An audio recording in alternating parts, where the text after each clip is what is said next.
Well, it's Pride Month in Kentucky, but some families in Kentucky are feeling anything but. The passage of Senate Bill 150, dubbed the worst anti-trans bill in the nation, is set to take effect on June 29th. It bans health care providers from performing gender-affirming care for transgender children, including prescribing drugs that delay, stop, or alter puberty, among other things. ABC 36's Erica Bivens talked to one family who says they're moving because of it in this ABC 36 exclusive. Well, the ripple effects of Senate Bill 150 already seen and felt by those who live here. While the bill is set to take effect later this month, the ACLU of Kentucky has filed a lawsuit seeking a preliminary injunction to block part of the controversial bill from going into effect. While the group's hopeful the injunction will be granted, one family we talked to who wishes to remain anonymous says it's too late and they've already made the decision to find another state more accepting. Connor is our son. He is F to M transgender. He's playful. He loves to run around, loves to go outside, just all around, just normal kid. Mark says Connor was born a girl, but around the age of 4 started sharing an inner struggle. At bedtime, I would often ask Connor questions like, so is there anything you want to tell me? How is your day going? Things like that. And Connor started saying things like, I feel like a girl on the inside, but a boy on the outside. We weren't dismissive, but we were sort of quiet about it the first couple times, but it became sort of a common thing, maybe once a month, then maybe once a week. And so that's sort of how we discovered.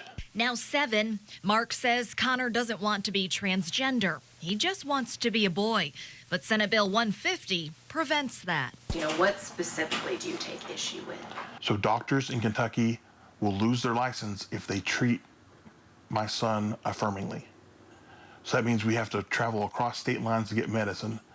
Now, when we talk about medicine, we're talking specifically about the puberty blockers, correct? Yes, puberty blockers. So this would obviously come kind of down the line. Yes. Is that something that you've already looked at? No, what would start rather soon, because Connor is 7, is regular blood tests to see if puberty has started.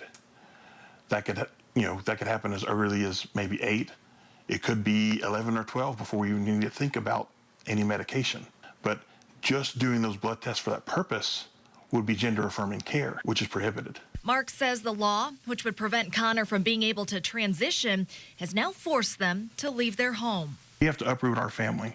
I was born and raised in Kentucky, and I don't want to leave, but I can't stay. Illinois is the closest state that has affirming and supportive laws. And Mark says they're not the only ones. I know of people that are moving. I know people who want to move but can't move. And that's really the saddest part, is when you don't have a choice, where you have to stay in a place that doesn't want you. While the battle in court continues for families like Mark's, he can't help but wonder why. What do you want to say to lawmakers? Why us? Why transgenderism? Like, what is so wrong about it? What do you hope to accomplish, not only by talking to us, the news and the media, but also what do you hope viewers kind of take away from all of this? That Connor's just a kid. As a parent, you have one job: love your kid.